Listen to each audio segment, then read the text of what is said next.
Assalamu alaikum. I am Seher Fatma, a clinical psychologist at Mind and Soul Cafe. My name is Aisha Zahid and I'm a physiotherapist at Mind and Soul Cafe.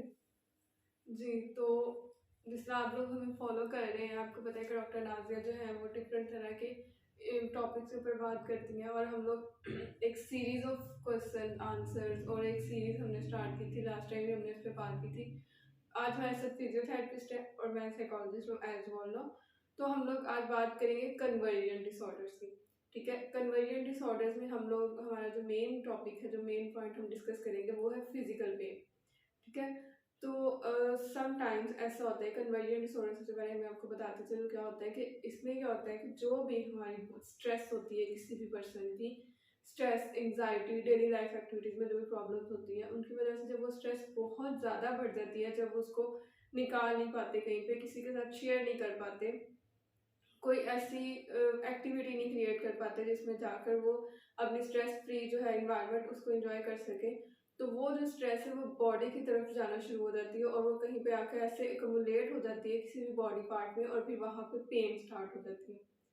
अब ये pen जो है ये patient feel कर रहा होता है, उसको पता होता है कि उसकी टांग में, उसके बाजू में, उसके मसल्स में या उसके बॉडी के किसी भी पार्ट में पेन हो रही है।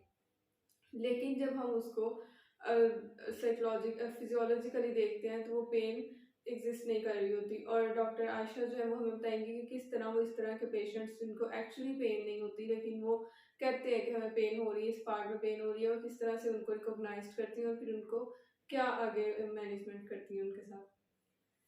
जब हमारे पास पेशेंट आते हैं तो सबसे पहले हम लोग उनकी हिस्ट्री लेते हैं। उसके बाद हम लोग उनका एनालाइज करते हैं कि उनको जो पेन है किस वजह से हो रही है, कहीं गिरे थे, उनको कोई ट्रॉमा हुआ था या पोस्चर खराब था। तो ये सारे हम फिर उनके टेस्ट करवाते हैं डिफरेंट। हम लोग रेडियोलॉजिकल टेस्ट भी करवाते हैं और हमारे कुछ स्पेशल टेस्ट होते हैं वो करवाते हैं।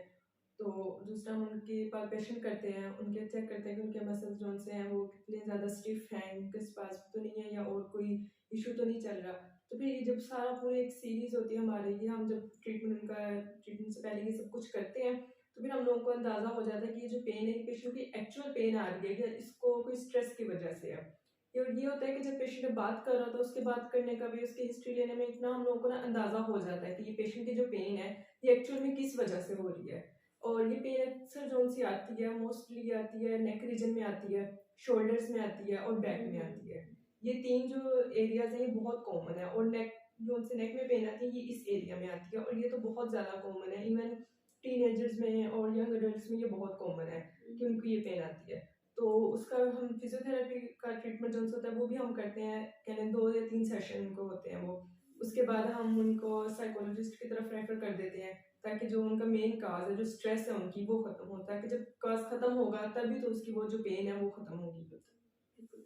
हाँ, और इसी तरह अब फिजियोथेरेपिस्ट जो है उन्होंने तो उसको डिक्लेयर कर दिया है कि नहीं, पेन नहीं है पेशेंट को, लेकिन क्योंकि वो जब साइकोलॉजिस्ट के पास आते हैं तो वो इस चीज़ को क्लेम करते हैं कि नहीं, हमें पेन फील हो रही है। अब इस तरह की इस कंडीशन में हमने क्या करना है कि सबसे पहले जो भी हमारा पेशेंट है, जो हमारा क्लाइंट है, उसकी हमने पूरी हिस्ट्री लेनी है। जिस तरह डॉक्टर आयशा ने कहा कि वो भी हिस्ट्री लेती है, हम भी पूरी हिस्ट्री लेंगे। फिर हमने उस पर फिगर आउट करना है कि क्या चीज़ जो है वो इसको ट्रिगर कर रही है, इस टाइम इस कदर ट्रिगर कर रही है कि वो इलनेस में आ गया।